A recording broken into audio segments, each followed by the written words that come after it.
Yo, what's going on guys? AKSIS here, welcome back to another Destiny video, and of course your usual weekly reset. Apologies that it's a little bit later than usual today, but as I'm sure a lot of you guys are very much aware, the AKSIS challenge mode has gone live for Wrath of the Machine raid. I've got a complete guide up on the channel on how to do that, so that took priority this morning, but I wasn't going to forget this video because I know a lot of you guys do still enjoy it. So if you do find this helpful, then a like would be super appreciated. Comment down below if you have any questions. But let's get started. So first things first, as mentioned, yes, AKSIS challenge mode is live. It was Volsic last week. AKSIS this week, there are only 2 challenge modes for Wrath of the Machine raid. So next week it'll be back to Volsic. But if you do want to get the emblem, the loot, another ornament, things like that, then it's definitely worth your time. So if you do want to know how to do it, I will link the guide in the description box down below. It's also over on the channel.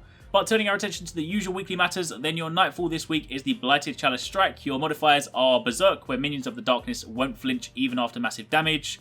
Small Arms, where primary weapon damage is favoured. Fresh Troops, where some enemy squads have been fortified with additional reinforcements. And Match Game, where enemy shields are resistant to all unmatched elemental damage. So once again, no burn this week. It'll take a little bit longer, but take your time, work your way through and you should be fine. As for the other strikes, your Siva Crisis Heroic Strike playlist, make sure you do one of these if you want to grab your Radiant Treasure this week, and of course 3 if you want the total of 30 legendary marks. Also another note on the Radiant Treasure, now that Festival of the Lost has finished, the Bad Juju ornaments have been added to the Radiant Treasure loot pool, so if you missed it because maybe you didn't get lucky in your box, or you didn't necessarily want to waste any money buying useless boxes during Festival of the Lost, then you can now grab your Radiant Treasure for a chance to get the Bad Juju ornaments. So definitely consider doing your strike to at least get one of these boxes because, you know, it's a really cool ornament.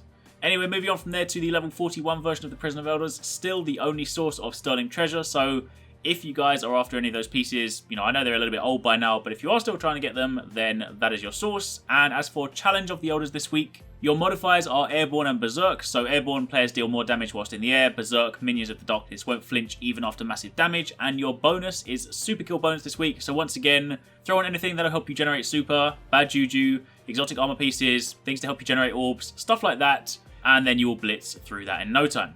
Then turning our attention to the vendors, starting in Felwinter Peak, Tirakan this week has another 3 artifacts for you. The first one is Memory of Felwinter. This is the one where you lose your super, but you gain 1 extra grenade and a melee charge and a small boost to all stats, and plus orbs grant melee and grenade energy. Alternatively, you have Memory of Scory, which is when your super is full, nearby allied supers recharge faster. Very, very good. This is the one that I carry pretty much all the time, especially when I'm in the raid with my team. And finally, you have Memory of Perun, which is where enemy guardians with full supers and all enemies with low health are highlighted. So those 3 are there this week. If you're missing any of them, be sure to grab them for completion towards your book. As for Shira this week, these are his bounties. Once again, handing these in is a chance to get the Thorn bounty, which I still don't have by the way. And of course, just a good thing to do in the background if you're trying to complete Tira's weekly quest. And these are of course the class items he has for sale this week.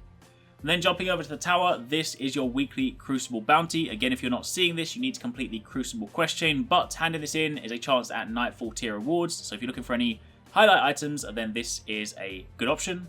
And as for the Reef, these are your weekly taken wanted bounties. Again, completing these and ranking Petra up will give you a package, and that can also drop light relevant gear. And then finally, if you're going to be going into the Prison of Elders in any capacity, then you of course have Varix and his bounties for the Prison of Elders. And that is it, at least for the time being. Don't forget that Iron Banner is also this week, so starting this evening, that's 6 PM UK time, around 10 AM Bungie time, Iron Banner will go live. And of course this week you have a chance to get loads of different items, but the Clever Dragon is definitely one you guys should be looking out for because that is a very nice weapon. But that isn't until this evening, so for the time being, that's your week in Destiny. Hopefully you found this helpful. Make sure you hit up challenge mode as well to get some loots. But thank you for watching, take it easy, catch you next time, peace out.